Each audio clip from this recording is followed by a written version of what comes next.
No fridge, no freezer, no foil. Yet somehow the Romans made food last for months, sometimes years. They didn't have leftovers hiding behind a carton of milk. No late-night runs for takeout. If you wanted to eat tomorrow, you had to know how to work with nature because there was no safety net. Roman kitchens were all about survival. They used salt like gold, filled the air with smoke, and even hauled snow down from the mountains just to keep food from spoiling. Some of it was genius, some of it was a little questionable. And a few methods, let's just say they wouldn't pass a health inspection today. And surprisingly, a lot of those old methods still work. From fermented cabbage to peacock sealed in honey, today we're stepping inside the pantry of the past to see how the Romans preserved their food without a single watt of electricity. Ready to time travel with your taste buds?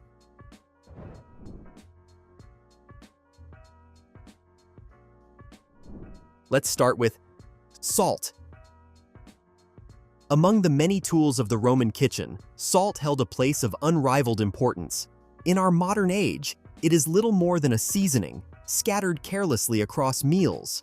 But in the Roman world, salt was the cornerstone of survival.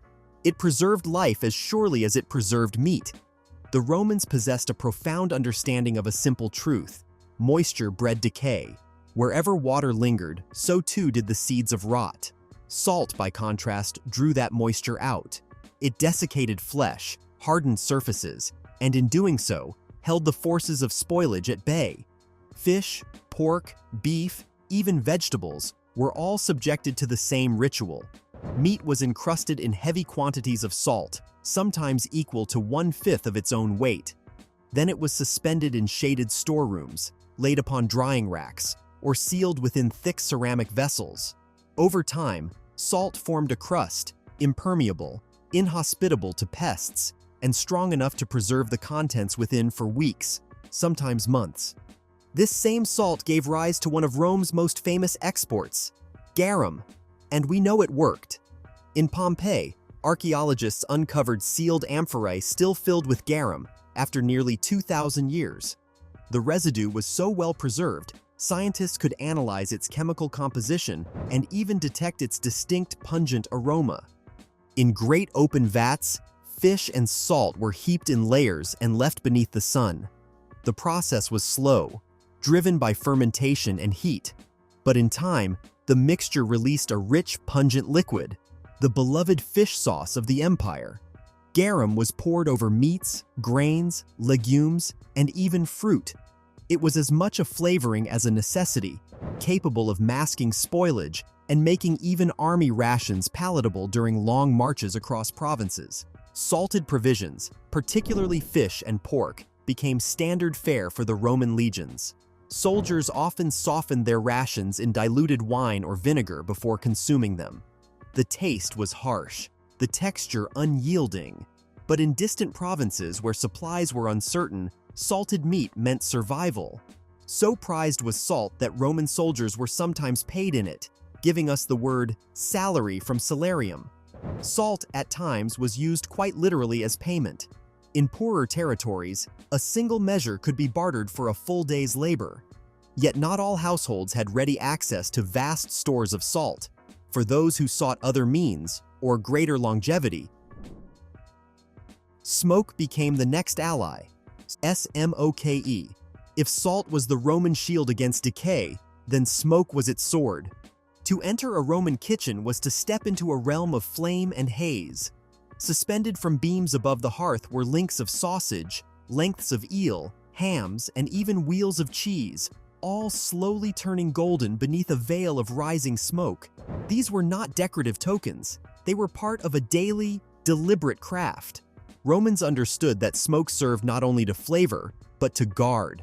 It dried food as salt did, but added something more, a smoky barrier, capable of repelling insects and resisting rot. In a warm Mediterranean climate, this was no small feat. The hearth, central in nearly every dwelling, served as the engine of this method. Meat was hung in its path, left to cure over many days. There were no chimneys. Smoke collected beneath the roof, darkening rafters and saturating whatever it touched. The process was imprecise but effective. Wood was chosen with care. Olive produced a soft and fragrant smoke. Oak brought strength and depth. Beech yielded a clean and balanced aroma. Each type imparted a distinct character to the meat it enveloped, and the more refined Roman kitchens knew precisely which wood to burn for each cut.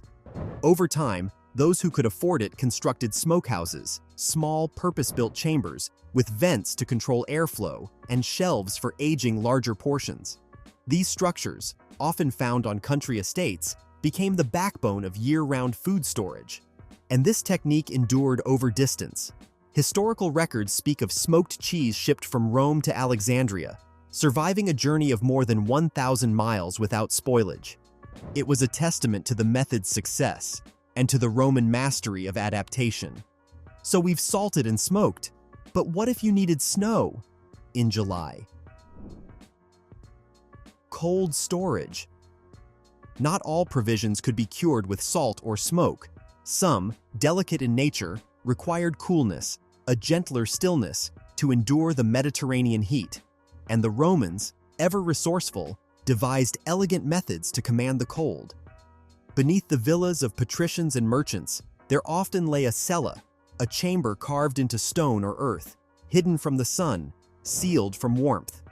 These subterranean rooms, though simple in construction, held a constant, blessed chill.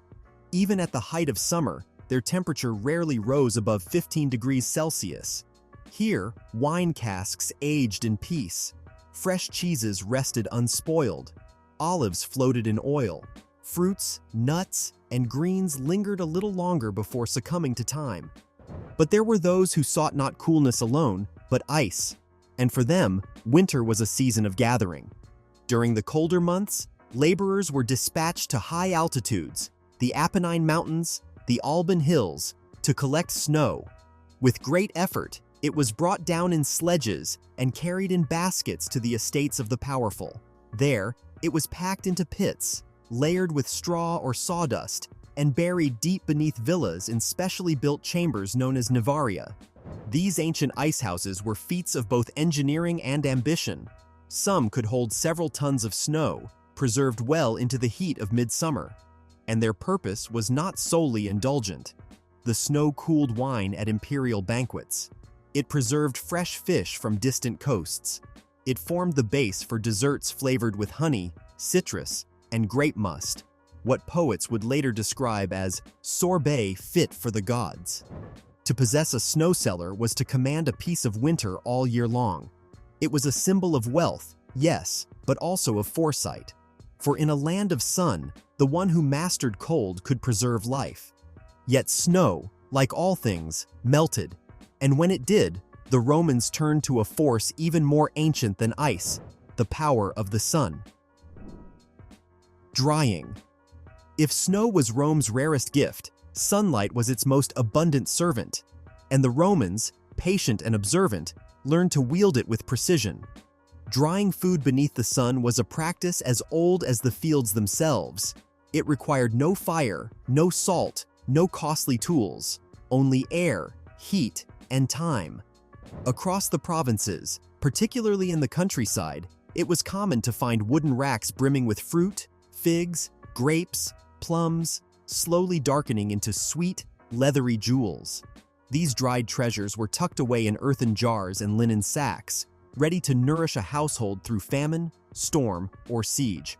The dried fruits were not merely sustenance, they were delicacies. At banquets, figs were soaked in wine and honey, raisins adorned stews and cakes, dried apples and pears were rehydrated in mulled drinks and served to esteemed guests. Beyond fruit, herbs too were preserved by the sun's hand. Oregano, thyme, mint, rosemary, all were bound in bundles, suspended from beams, and left to crisp and concentrate. Onions and garlic were braided and hung in kitchens. Even mushrooms, sliced thin, were set on stones to dry, then sealed in cloth pouches. In regions such as Gaul and Hispania, the process reached industrial scale. Drying towers, tall, narrow structures with slatted walls, allowed vast quantities of produce to be preserved at once. Warm air rose through the structure, drying thousands of pounds of goods without flame or fuel. It was nature, harnessed. Even bread, when stale or leftover, was not discarded.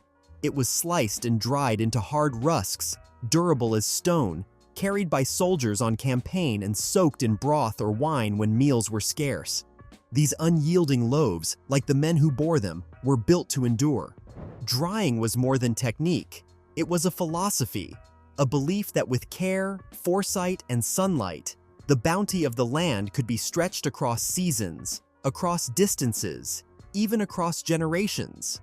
And so, under Roman roofs and in Roman fields, the sun was not merely a source of light. It was the guardian of harvests, the slow fire of preservation, and the quiet architect of survival. Enjoying this ancient pantry tour?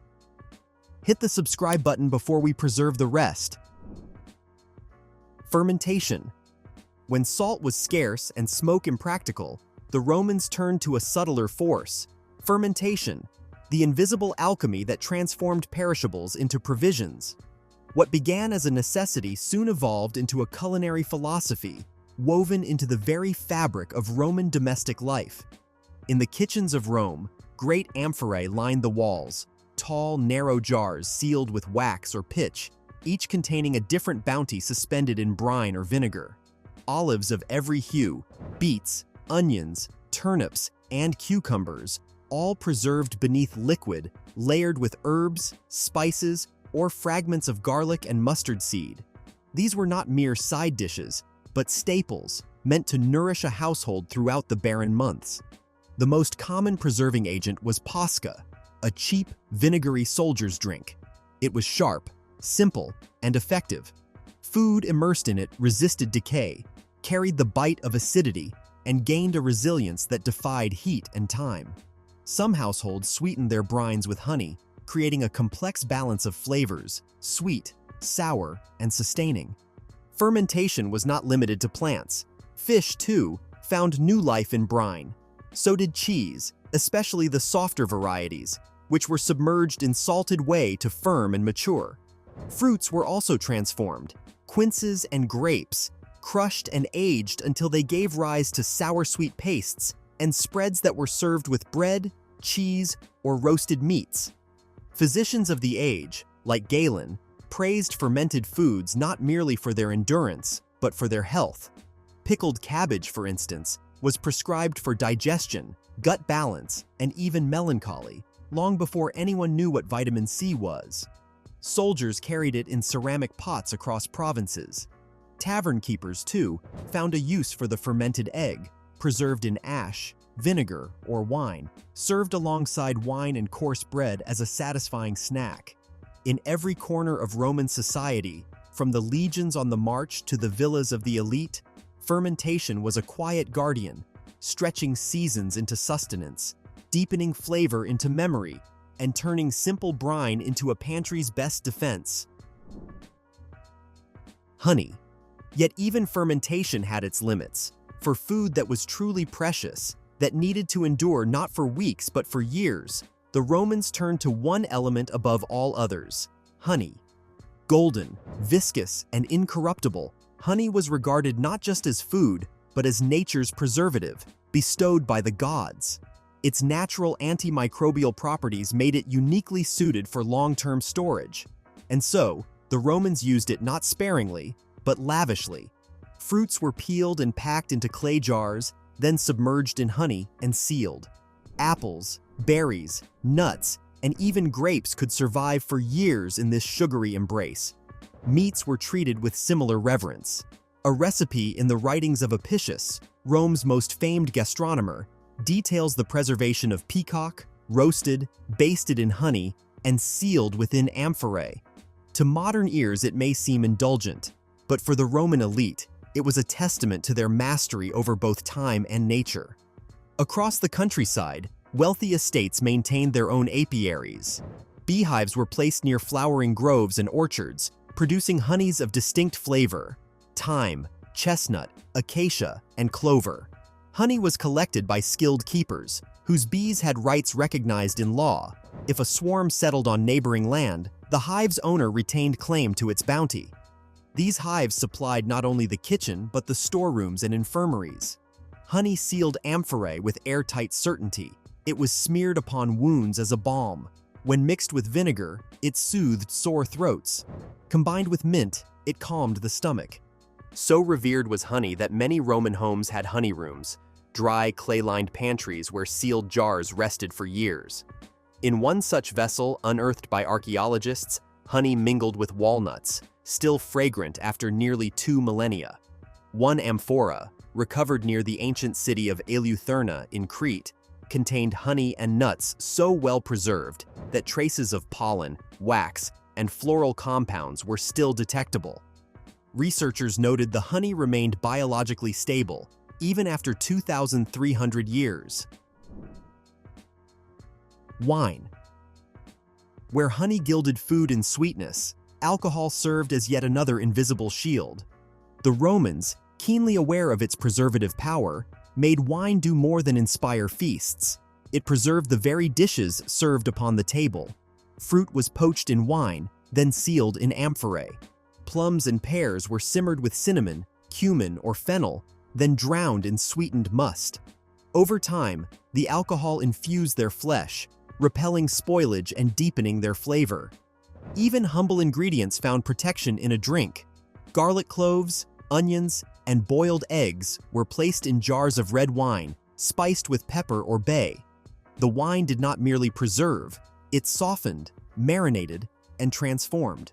One recipe, favored among elite households, involved alternating layers of pear slices, submerged first in white wine, then red, to produce a striped mosaic of color when poured into glass vessels. These preserved fruits and spiced preparations were often exchanged as gifts between noble families. In times of war, jars of wine-preserved cherries were sent to soldiers at the empire's fringes, both as comfort and sustenance.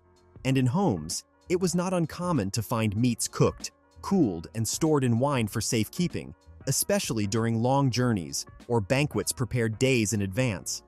Wine, though born of fermentation, ascended beyond it. In the Roman world, it became both ritual and preservative, flavor and fortress.